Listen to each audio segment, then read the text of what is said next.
Welcome to Unreal Science, the channel where we explore the wonders of space, time, and everything still don't understand. If you are curious about the universe, you are in the right place. There are more stars in the universe than grains of sand on all the beaches of Earth. Every one of them could have planets, and some of those planets might have life. When we look up at the sky, what we're really asking is, are we truly alone? For centuries, we've told stories of gods in the stars, of visitors from other worlds, of ancient civilizations watching from above. But now we have something ancient storytellers never had: science. With satellites, telescopes, and planetary missions, we're no longer just imagining.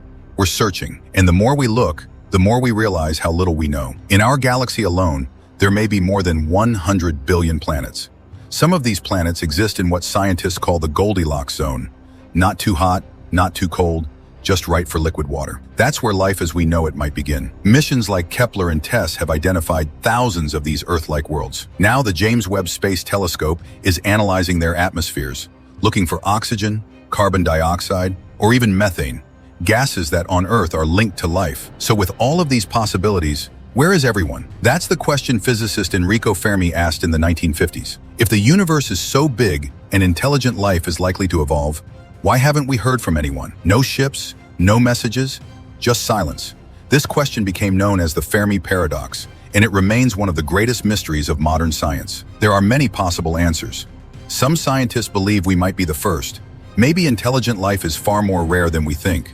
After all, it took Earth almost 4 billion years to produce a species capable of sending signals into space. Maybe other planets are still in their early stages, or perhaps they never got lucky. In this view, we're pioneers, lonely travelers at the beginning of a vast galactic story. Others suggest the universe is simply too big. Even if there were millions of civilizations out there, the distances between us are so enormous that light, traveling at 300,000 kilometers per second, would take thousands or even millions of years to reach us. Maybe the signals are out there.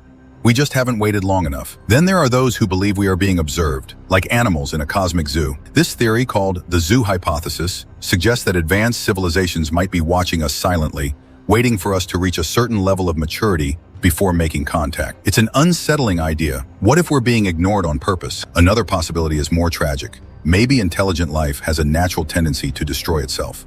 Wars, environmental collapse, runaway technology. Civilizations may rise and then fall, long before they ever get the chance to explore space. Perhaps the silence isn't a mystery, but a warning.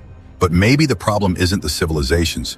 Maybe it's us. We often assume that alien life would be like us, made of carbon, needing water, speaking through sound or light. But what if life elsewhere is based on something completely different? Silicon instead of carbon?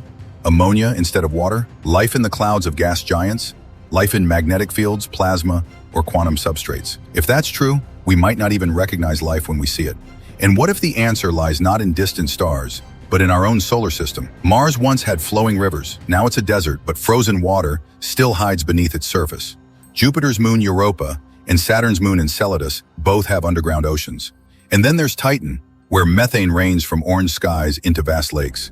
These places are alien, but they could, in theory, host microbial life. Tiny organisms that don't build cities or send signals, but that prove we're not alone. Sometimes people ask, why does it matter? Why search for life we may never find? Because it changes everything. If life exists somewhere else, then we're not the only story the universe is telling. And if we are alone, then the responsibility is even greater. We carry something fragile and rare, a spark of consciousness in the darkness. Maybe we're early, maybe we're the last, or maybe we just haven't looked in the right way. Until then, we keep listening, we keep wondering, and we keep hoping that one day we'll find out that the universe was never silent. It was just waiting.